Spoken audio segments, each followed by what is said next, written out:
Es egresado del Poli, hizo su doctorado en la Universidad de Illinois, acaba de terminar un postdoctorado en Harvard y ahora está en el Instituto de Matemáticas en Oaxaca. Su área es geometría algebraica y nos va a hablar sobre modelo minimal en espacios de parámetros. Muchas gracias, César. Gracias por la invitación. Y bueno, yo acabo de llegar a la conferencia, jueves en la mañana. A lo mejor ya no tienen tanta energía como el lunes a las 9 de la mañana. Entonces, les preparé una plática suave. No voy a entrar en tecnicismos. Claro, me pueden preguntar por los detalles si es que quieren que abunden en ejemplos. Pero la idea de la charla es simplemente contarles la historia y un poco la anécdota de cómo se desarrolla y en dónde encaja lo que yo he estado investigando en el último año o algo así, pasado. Entonces, bueno, Gerardo ya dijo, estoy en el Instituto de Matemáticas en Oaxaca, en la representación Oaxaca. Por ahí me dijeron, es representación. Se me olvida, siempre se me olvida. Y bueno, empecemos. Entonces, antes de empezar con esta historia, la imagen que está aquí proyectándose tiene nombre, es una ecuación de grado 3. Estoy asumiendo, de hecho lo voy a poner de este lado,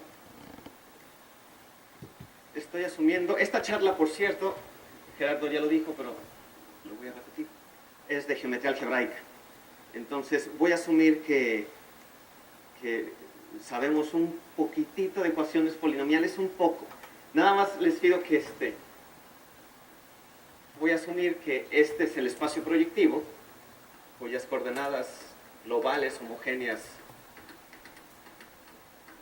se ven de esta forma, y esta es una variedad sencilla, desde muchos puntos de vista. No voy a abundar sobre esto, pero ojalá tenga un poco de sentido, cuando yo diga, miren, tienen este objeto complicado, y este objeto complicado lo voy a abrir, le voy a pegar unas cosas, le voy a tirar a la basura otras cosas, lo voy a volver a cerrar, y obtengo el proyectivo, quiere decir que acabo de simplificar la variedad algebraica. Si para ustedes no tiene sentido que esto es sencillo, pues entonces ahí se acaba la charla, no tiene sentido. Pero dado que una variedad algebraica, esta es una variedad algebraica que yo voy a considerar simple. Esa es con la idea que a lo largo de toda la charla. Entonces, bueno, ese es el requisito. Y la imagen que están viendo es esta ecuación homogénea en P3. Complejo, pero toda la geometría de la que voy a hablar en estos 29 minutos van a ser sobre los números complejos. Pero esta, qué bueno que preguntas, esta cúbica en particular tiene una propiedad especial, y la propiedad especial es que si ustedes escriben una ecuación de grado 3 en P3, una superficie suave. En P3 suave quiere decir que las derivadas parciales no se anulan de manera simultánea en un punto que pertenezca a la superficie. Si ustedes escriben esta ecuación, se vendan los ojos y escriben una ecuación de grado 3 en estas coordenadas homogéneas en el proyectivo, el teorema dice, y es un teorema clásico que tiene más de 100 años, que esa superficie tiene 27 líneas, no más, no menos. Y por 27 líneas, ¿qué quiero decir? Quiero decir de nuevo líneas complejas, ¿verdad? Por ejemplo, esta, si no me equivoco, aquí voy a mandar este P1 que estoy entendiendo como la recta compleja, la recta proyectiva compleja, la voy a mandar a P3 de tal manera que satisfaga esa ecuación, y pues lo puedo mandar con x menos y menos xy. Espero esta satisfaga la ecuación, esta anula esta no. Donde ven la primera entrada, donde ven X mayúscula metan este, donde ven Y mayúscula metan este, y bla, bla, bla. Y creo que esa satisface la ecuación. Quiere decir que estoy encajando P1, que es la línea compleja, en P3, es un espacio proyectivo de dimensión 3, con estos polinomios lineales. Entonces, ojalá no sepan esotéricos si les digo que esa es una línea en el espacio, ¿verdad? Y no nada más es una línea en el espacio, es una línea en el espacio, es una línea que satisface la ecuación esta de aquí, por lo tanto es una línea contenida en la superficie, en esta superficie. Entonces, bueno, si en este momento la charla se acaba, ustedes ya se llevan un teorema a casa. Cualquier superficie cúbica lisa sobre los complejos contiene 27 líneas, no más, no menos. Ahora, esta que estoy proyectando aquí tiene la peculiaridad de que esas líneas de las que habla el teorema, en general, cuando yo ignoro los números complejos y lo grafico en R3, en los números reales, no veo 27 líneas, no siempre veo 27 líneas, porque muchas de estas líneas son meramente complejas. Bueno, esta cúbica tiene la peculiaridad de cuando ustedes la grafican, ven esto, y si cuentan, ahí hay 27 líneas, y por eso tiene nombre,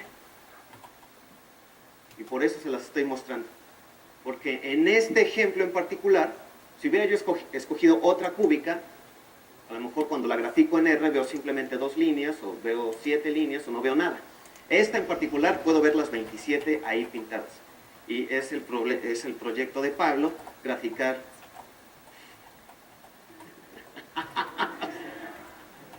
Es la propuesta de Jefferson.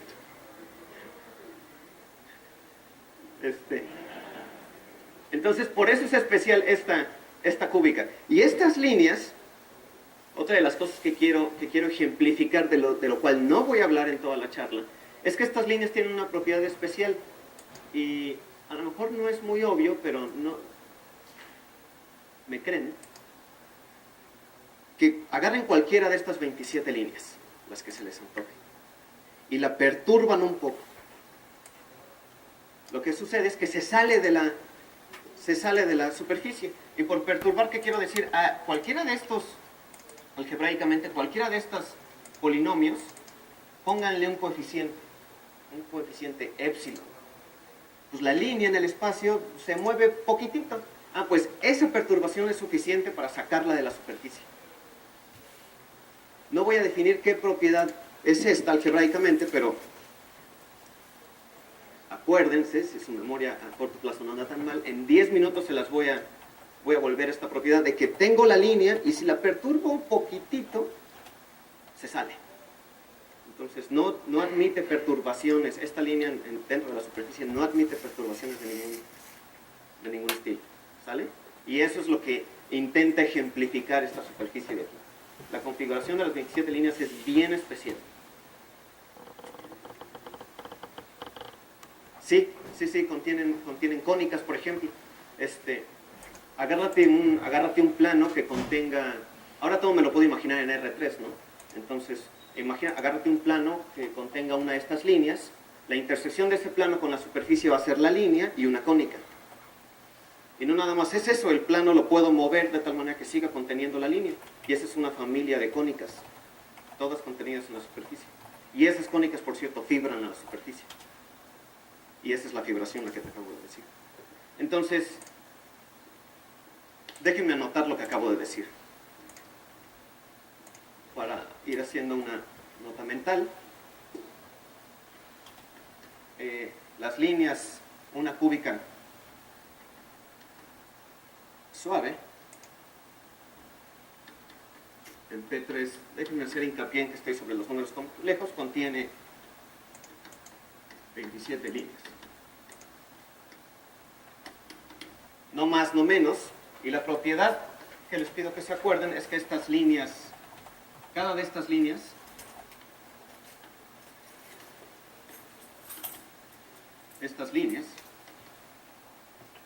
son rígidas. Perdón, ¿sí se ve hasta acá? Pero bueno, lo estoy diciendo, ¿verdad? Lo que estoy escribiendo lo estoy diciendo. Son rígidas en el sentido que les acabo de platicar, no les estoy definiendo absolutamente nada. Entonces, bueno, ese es el ejemplo que quería yo mostrarles. Y ahora déjenme ir un poco aquí, me van a tener que disculpar, no, mis dedos son bastante torpes. Entonces, bueno, una definición un tanto pedestre, pero funciona para fines de esta charla, es que las variedades algebraicas, que son los objetos con los que yo me relaciono y trato de estudiar, son ceros de polinomios. Imagínense una colección de polinomios y yo quiero entender sus ceros. ¿Qué geometría tienen esas cosas? Es una definición bastante viejita, pero funciona para estos 20 y tantos minutos.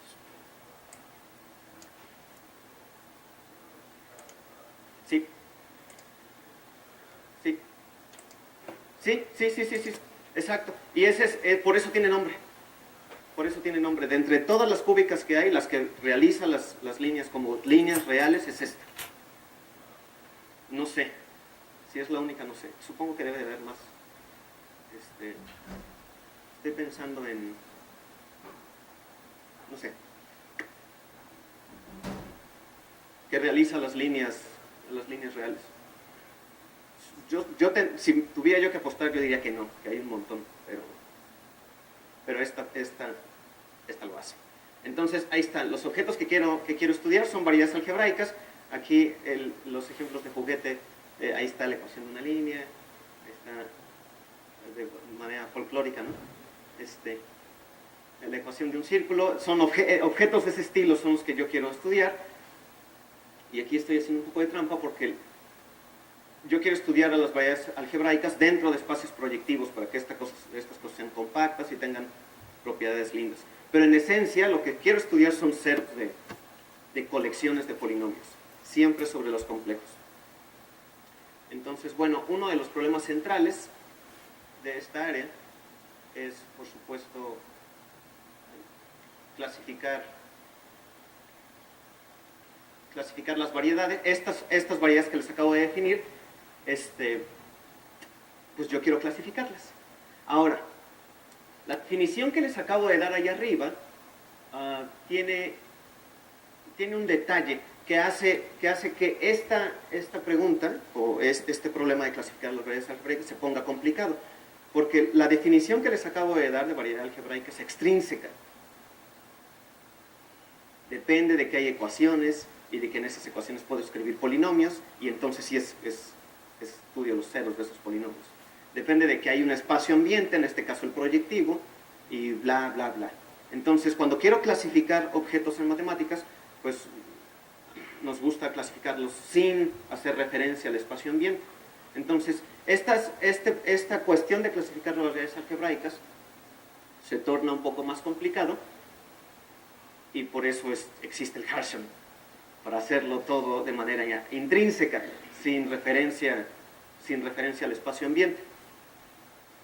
Entonces, una vez que les dije esto, los problemas de clasificación, puede haber muchas clasificaciones, estructura de esquema, que hace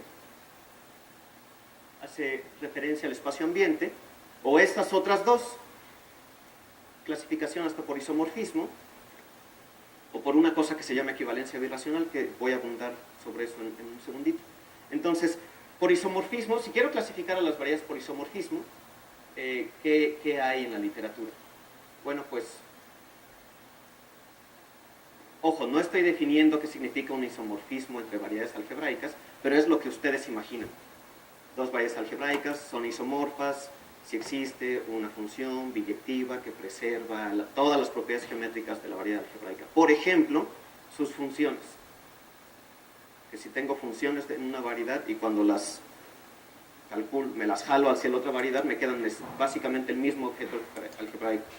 Si esto sucede, bueno, pues es clasificación hasta por isomorfismo. Si eso no les dice absolutamente nada, imagínense que es la clasificación más fuerte que podemos tener para objetos de este estilo, clasificación hasta por isomorfismo. ¿Sale? Entonces, empecemos. ¿Qué sucede si quiero clasificar a todas las variedades de dimensión 1 hasta por isomorfismo? Dimensión 1 compleja, claro. Gracias por enfatizar esto. Y de hecho, debería yo de hacerlo, siempre lo hago y esta vez no lo hice. En charlas de pizarrón, imagínense que aquí voy a escribir y voy a dar la charla, y para no estar siempre escribiendo sobre los números complejos, lo hago aquí.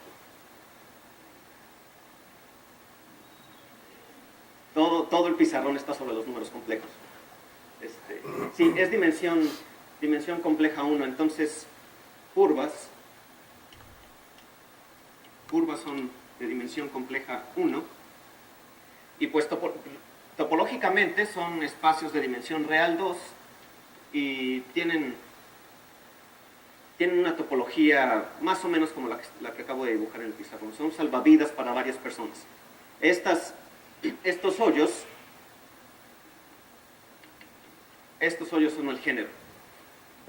Entonces, fijo el género, que es un invariante topológico, no, a priori no tiene nada que ver con la variedad algebraica, y entonces sí, una vez que fijo el género, por ejemplo, 3, dime cuántas clases de isomorfismo existen de curvas de género 3.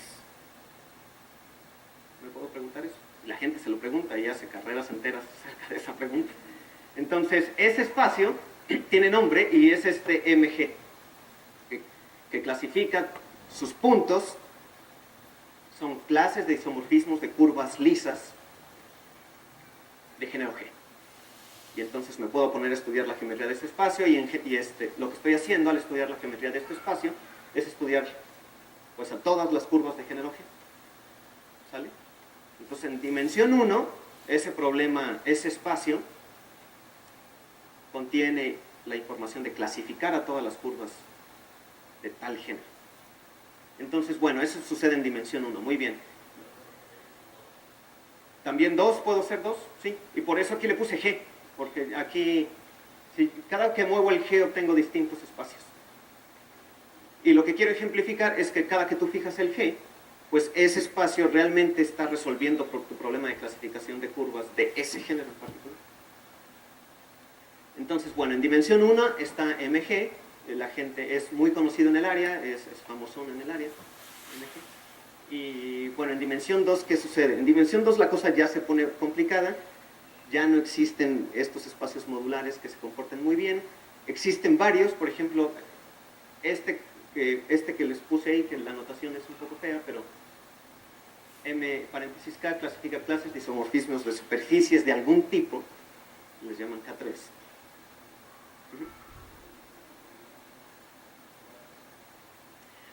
Porque es lo que quería yo decir, ¿te acuerdas que aquí al centro de la esta decía clasificar las variedades algebraicas y justo arriba decía las variedades son ceros de polinomios? Esta definición es torpe porque depende del grado de los polinomios y de las ecuaciones y los coeficientes, y esto ya no hace referencia al espacio ambiente. Entonces, hay dos maneras de atacar el problema. Olvídate de las ecuaciones y solamente piensa en el objeto abstracto. Espacio topológico, y como quieres acordarte que es variedad algebraica, tiene estructura extra, que la gente les llama gavillas y bla, bla, bla. Funciones, gavilla de funciones regulares, alguna estructura abstracta. Otro enfoque es, bueno, yo sí quiero acordarme de los polinomios. Y entonces tengo los polinomios y dependiendo de cómo puedo mover los coeficientes, que muchas veces, en la mayoría de las veces no es obvio, puedo después clasificarlas. El primero es un poco bueno, el primero tiene el segundo, mejor te digo, que es el que conozco bien. El segundo es cómo se construyeron los espacios MG. Estudias el esquema de Hilbert, que depende de las ecuaciones, y después haces un cociente GIT, es decir, te olvidas de estas ecuaciones y te quedas con el objeto intrínseco. Sí, aquí me estoy olvidando un poco de las ecuaciones y solamente pensando como objetos abstractos, que es realmente lo que quiero, clasificarlos. Y en dimensión 2, bueno, ya la cosa se pone complicada, ya no se puede hacer mucho, la gente aún así hace investigación, por supuesto, pero en dimensión 2 ya la cosa se pone complicada. Ese es el objetivo de esta diapositiva. Sí. G es el género de la superficie, sí. La K, Sí, bueno, la K corresponde, como te estoy tratando de clasificar superficies, dice clases de isomorfismos, ahí no puse que eran superficies, pero bueno, son superficies porque es dimensión 2. K3 responde a ciertas... Déjame no decirte a qué corresponde la K, es mera notación, y lo que quiero ejemplificar con esto es que, una, ni de chiste son todas las superficies. Corresponde a ciertas superficies bien particulares. Y aún así que ya me restringí a este tipo de superficies, estos espacios ni siquiera están, sí se conocen mucho de ellos, pero muchas cosas no. Y es un pedacito de todas las superficies que hay.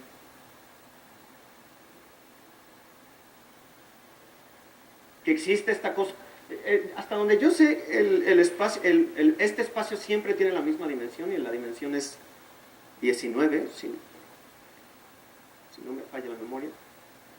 Por ejemplo, este chico Toledo lo estudió bastante. Este chico Toledo. Se me olvida su nombre. Bueno, en fin, es una clase minúscula de todas las superficies que hay, y sin embargo nos podemos entretener con sus espacios modulares. Ese es el objetivo de esto. Y el objetivo de la diapositiva es que ya se pone el problema complicado. Ya no puedo tratar de clasificar con esta relación a todas las superficies. Se pone complicado. Entonces, sí.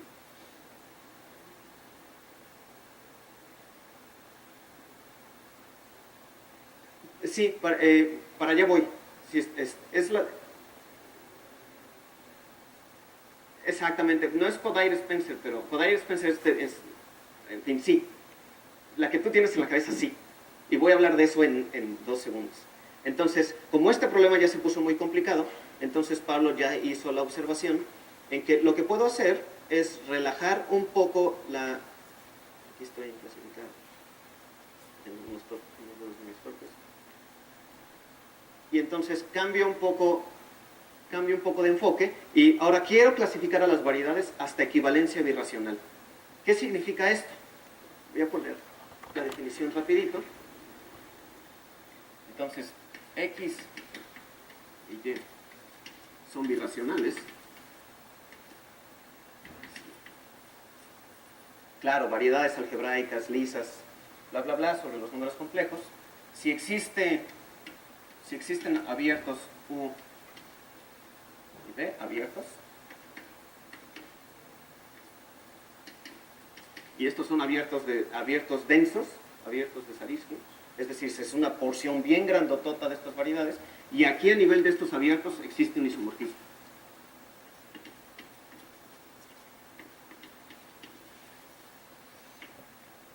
Si son birracionales, si existe phi, bueno, inverso, ¿no? Siguiendo la inversión. De tal manera que esa cosa es isomorfismo. Ahora, esta propiedad es bien especial de geometría algebraica. Estos morfismos birracionales no respetan topología, por ejemplo. Destruyen grupo fundamental, no respetan grupos de cohomología, X y Y, por supuesto, no necesariamente son homeomorfos, muchos casos no son homeomorfos. Entonces, es una propiedad bien particular de geometría algebraica. Y relaja la condición de isomorfismo, porque la relación de isomorfismo, en particular, los espacios tienen que ser homeomorfos, tenían que tener la misma topología. Aquí esto ya no es cierto. Sin embargo, pues es una relación de equivalencia. Puedo tratar de clasificar las variedades algebraicas hasta por equivalencia birracional. Y bueno, empezamos, ¿no? ¿Qué sucede en dimensión 1? En dimensión 1, bueno, ya lo pinté aquí, sí ven aquí. En dimensión 1, 2 curvas lisas son birracionales, sí son isomorfas. Es decir, los problemas en dimensión 1 coinciden. No estoy relajando absolutamente nada en dimensión 1. ¿Sale? Pero en dimensión 2 sí ganó algo. En dimensión 2 está este teorema de Castelnuovo, que es viejito, y si no me equivoco es su tesis doctoral. Que bueno, no hizo doctorado, ¿no? Era más bien licenciatura. Y entonces lo que dice, bueno, Imagínate que tienes una superficie lisa y quieres entender su clase birracional. Tienes una superficie y quieres entender todas las otras superficies que son birracionales a esta. Bueno, pues de entre todas esas que son birracionales a esta S, debe de haber una sencilla en algún aspecto que no voy a definir, pero debe de haber alguna más sencilla. ¿Es posible que me puedas decir cuál es? Y así ya me olvido de todas las demás que están en la clase birracional y ya nada más me acuerdo de la sencillita. ¿Perdón? Sí, racional es que es un CP1, claro. Y le voy a poner aquí. Curva racional es homeomorfa a la esfera.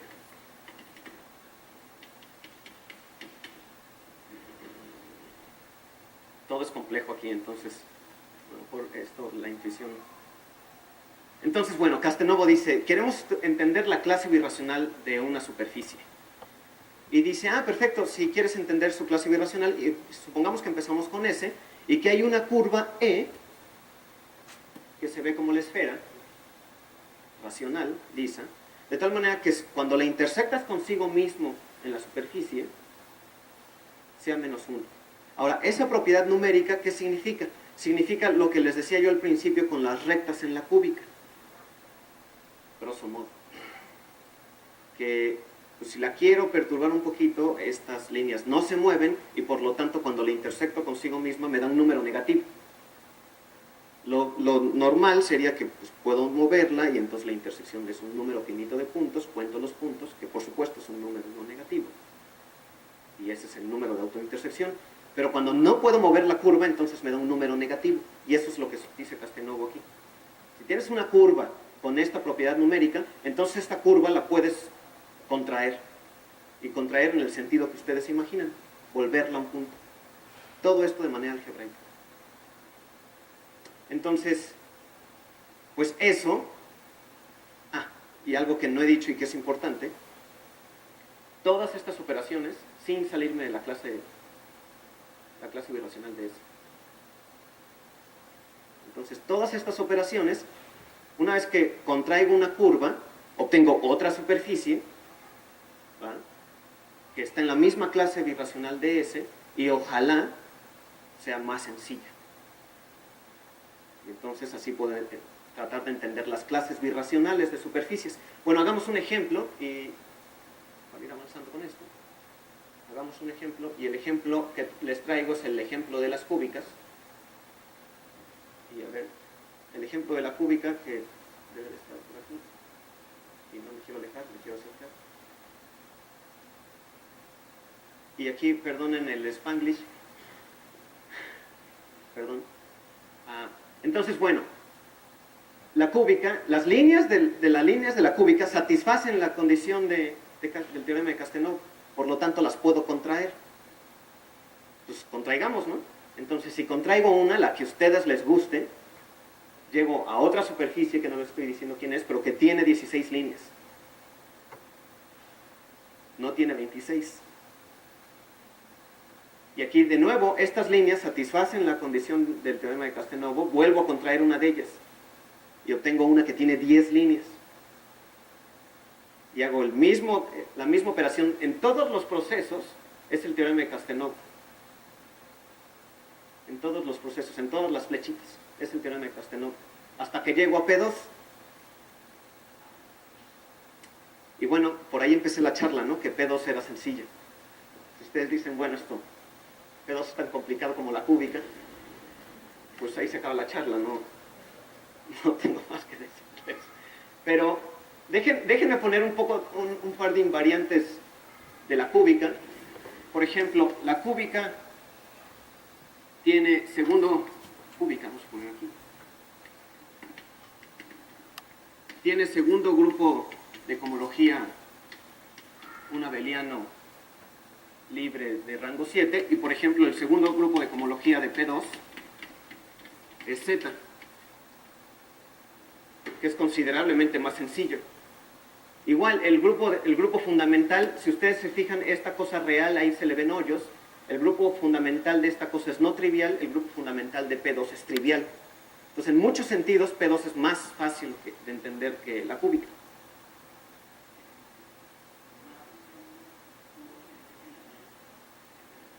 ¿Cómo se ve el abierto? Sí. A